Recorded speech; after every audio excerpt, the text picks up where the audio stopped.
नमस्कार दोस्तों, चलिए सुनते हैं सास बहू की दिल छू लेने वाली कहानी हामी।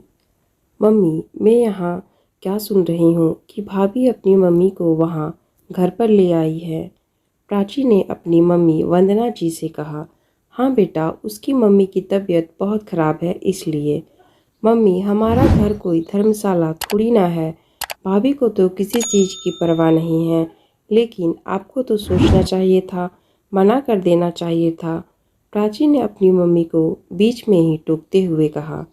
लेकिन बेटा, कविता बहू अपनी मम्मी को अपनी मर्जी से नहीं लाई। मैंने उससे कहा था कि उन्हें यहाँ ले आए।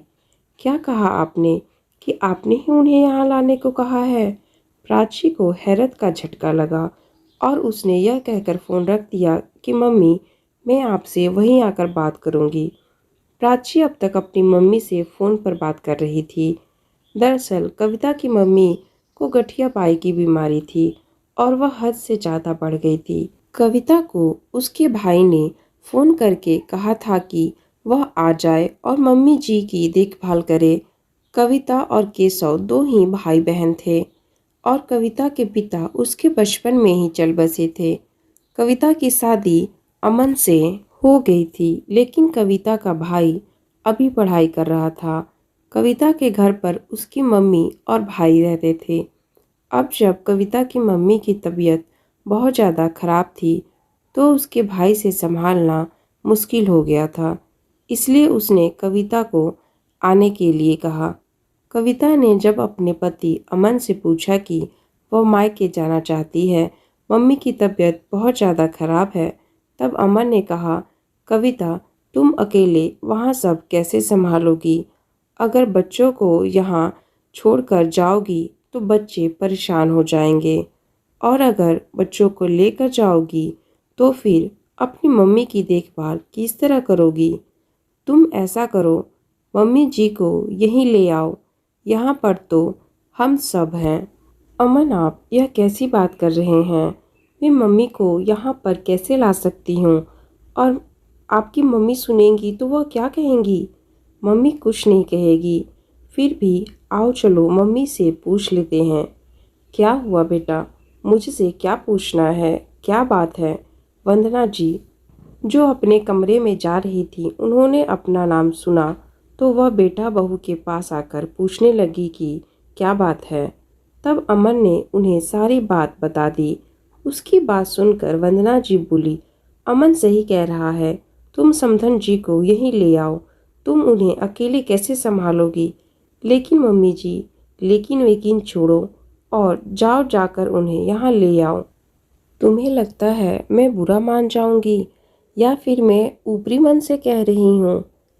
नहीं, मैं यह सब दिल से कह रही हूँ। देखो कविता, वहाँ तुम्हारा भाई पढ़ाई के साथ अपनी पार्ट टाइम जॉब भी करता है। वह तुम्हारी कोई हेल्प नहीं कर पाएगा और तुम वहाँ अकेले परेशान हो जाओगी। इसलिए जब तक समधन जी ठीक नहीं हो जाती, तुम उन्हें यहीं ले आओ और यहाँ उनका अच्छे डॉक्टर से इलाज करवाओ और उनकी सेवा करो। कविता अपनी सास की बातें सुनकर हैरान रह गई।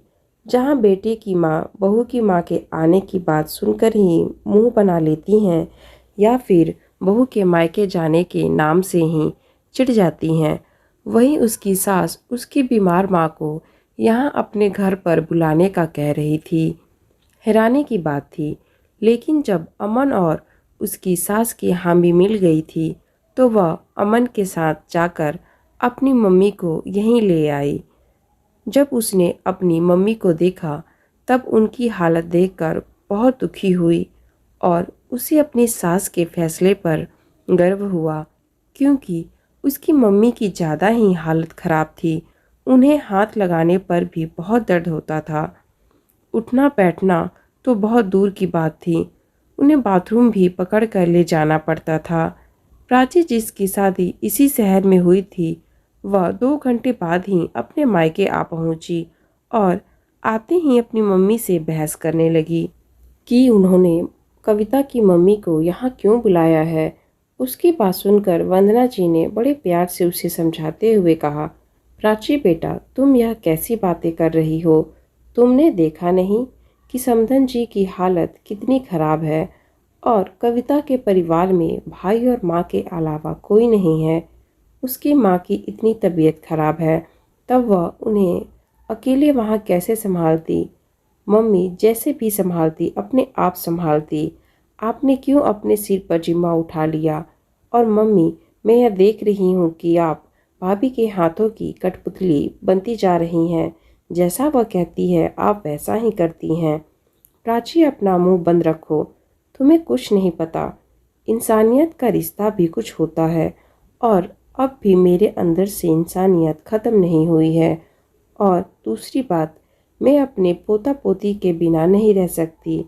अगर कविता अपने मम्मी के पास जाती है तो मेरे पोती पोता को भी साथ लेकर जाती, क्योंकि उसकी मम्मी की जितनी हालत ख़राब है वह जल्दी से सुधरने वाली नहीं है। और कविता भी इतने दिनों तक अपने बच्चों के बिना नहीं रह पाती। और अगर वहाँ पर बच्चों को लेकर जाती तो बच्चों का ध्यान सही से नहीं रख पाती। एक वजह यह भी है कि मैंने समधन जी को यहीं पर लाने के लिए कहा है। कविता अपनी मम्मी की देखभाल करेगी और मैं अपने पोती पोता को संभाल लूँगी। बच्चे भी अपनी माँ के पास रहेंगे और तुम अपने परिवार में अपना ध्यान लगाओ, यहाँ नहीं। प्राची अपनी मम्मी का जवाब सुनकर अपना सा मुँह लेकर रह गई। फिर वह ऊपरी मन से बोली, हाँ मम्मी, आप सही कह रही हैं। मेरी गलती है जो मैं आपके नज़रिए से नहीं देख पा रही थी। मुझे माफ़ कर दीजिए। तो दोस्तों, कहानी कैसी लगी कमेंट्स में ज़रूर बताएं। Thanks for watching.